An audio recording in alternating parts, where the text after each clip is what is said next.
Continuando con la parte de trigonometría, vamos a ver la ley de senos. Esto se usa para encontrar medidas de lados.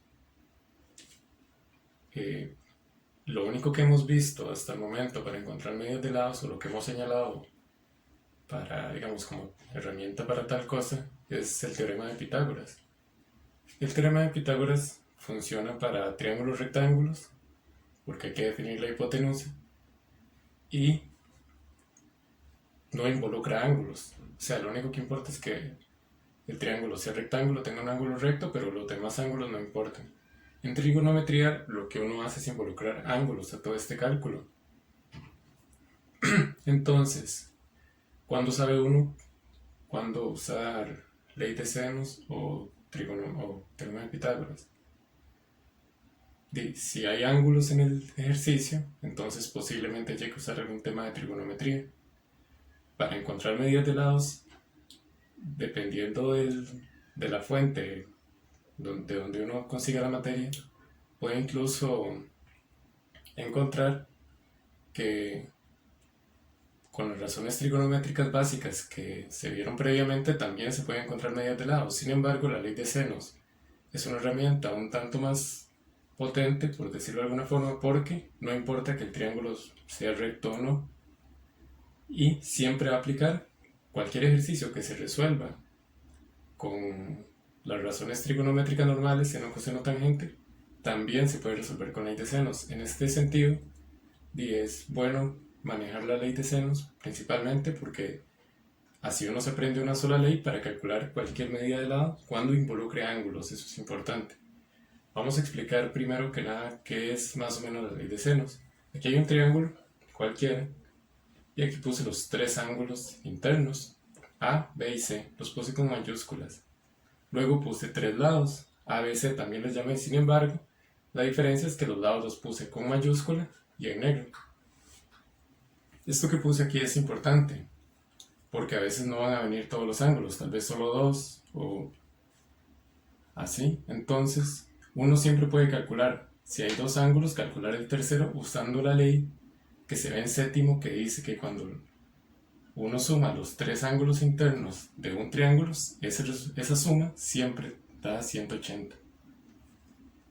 En ese sentido, uno puede usar ese hecho para calcular el ángulo siempre faltante.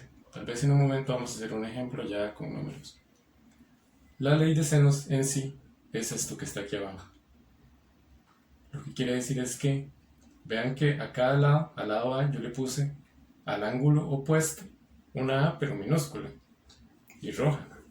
Al lado C, al otro lado le puse una C minúscula y roja, y al lado B le puse al otro lado un ángulo B minúscula. Lo que tiene que cumplir la ley es lo siguiente, que un lado sobre el sen del ángulo que está opuesto al otro lado siempre va a ser igual a cualquier otro par que cumpla lo mismo. Lado sobre el sen del ángulo opuesto, como en este caso, o lado sobre el sen del ángulo opuesto. El sen es algo que se le calcula al ángulo, nada más, no se le calcula nunca a la medida de lados, sino a las medidas de ángulos. En este sentido hay que saber, por ejemplo, cuando haya números, a qué equivale el sen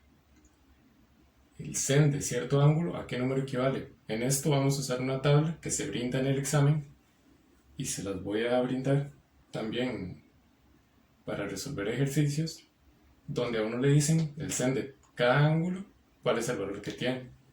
Pero aquí importante, como para establecer la ley es básicamente eso, que uno puede armar igualdades de un lado sobre el sen del ángulo opuesto. A sobre el sen de A es igual a B sobre sen de B, que es igual a C sobre sen de C. Vean que los que están en rojo son los ángulos y los que están arriba son los lados. Y uno puede jugar con esto para encontrar medidas de lado. Resulta que, eso sí, cuando vayamos a trabajar con esto, no hay que armar las tres ecuaciones, digámoslo así. Solo hay que armar dos, es decir, no importa, no siempre se van a usar todas, de hecho nunca se van a usar todas, solo se van a usar una igualdad, es decir, dos fracciones. Vamos a ver por qué, porque, o sea, a la hora de resolver ecuaciones, lo único que se tiene que tener son dos lados que sean iguales. Nunca hemos trabajado con tres. Esto es como en general, pero vamos a ver ya concretamente cómo se aplicaría eso a un ejemplo numérico.